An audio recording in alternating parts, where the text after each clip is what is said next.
Hey everybody, it's Tiffany here. I just wanted to do a quick update for you all. I know it's been a few months since I did my last video on my hydradenitis, and I want to just fill you in on some changes. It's been 1 year since I had my armpit surgery on both armpits, and I had a pilonidal cyst removal, my second pilonidal cyst removal procedure this March. So that didn't work well. Um, I probably got maybe 2 weeks of relief, and it's just like I never had the surgery. They told me before going into that second procedure that it was a chance that it would not do the trick, and we needed to do something a bit more aggressive. So I knew that going in. It wasn't a surprise. It was just being hopeful that maybe this second procedure it would come out better, but it didn't. So my surgeon and I have already discussed an operation at a later date. I'm not in a rush to get it because the pilonidal cyst procedures aren't very comfortable when healing. You can't sit, won't be able to lie down, and for the procedure he told me that he would have to do to really carve out that entire area, I'm probably not going to be able to sit well for at least a month. So nah, I'm not in a rush to do that right now. It's summer. With that being said, because this is basically like my 1 year post-op um, update, I want to show you what my arms look like. Now, there have been times where I woke up in the morning and my arms were very sore, like I had to rotate my arms to get it to loosen up. I felt like painful pins and needles sensation, and I just figured it was just everything growing back. And it could be, I don't know, but um, so far it hasn't been too bad the year.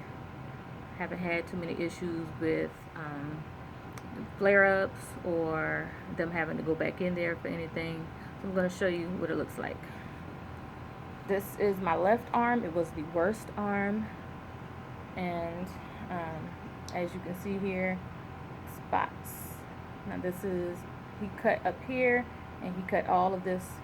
Keep in mind, if you all have been following me for a while, you know I've said that this arm was the worst. It was spreading towards my back, and the stitches came undone. So it was about this much space. You could literally put your hand inside my arm. It looked very, it looked bad. I'm not gonna lie to you. It was a horrifying sight. The second day, I took my bandages off. And this is my right arm. It's not too bad. Now, as you can see, I got a little bit of hair growing in here.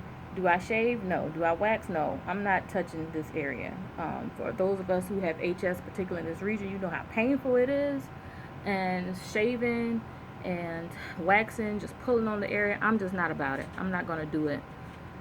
I have started back using a little bit of deodorant lately because, like, you can see where the hair is growing back. Y'all, this is all the hair I have left under my arms. So easily I could take like some clippers, put a guard on it, and trim that up real quick, which I might do one day. I'm not in a rush. I don't really care about it. It doesn't bother me that much. But you can kind of see all of the, if you look at your armpit now, everywhere you have hair, I do not. It's gone. So that gives you kind of like a bit of perspective of how much of my armpits were affected by the HS, the scarring and whatnot. Now for another update. I have a new flare-up in my armpits, and so you can't see it. My HS was always underneath the skin. I dealt with more tunneling than anything. You could not see it from the outside unless you touched it, and maybe you feel the knots underneath, or you would be able to feel the heat, because a lot of times my husband has been able to feel the warmth through my clothes even. So right here was a spot that we did not operate on because he said removing this area, there was tunneling here, and he thought that it would get better. He said, let's see what happens, and if it bothers you later, we'll schedule a procedure at a later date. 1 year later, summer break, my husband and I decided to go on a cruise. First day of my cruise, I have a new flare-up. and it came back with a vengeance, you all. So I have an appointment this Friday. I'm expecting another procedure. It's right here, smack dab in the middle of this and this. I don't know if you all can see it that well, but anyway, I will do a follow-up video and let you all know if I'm about to go back under the knife or not. But anyway, just for now, just a quick update. So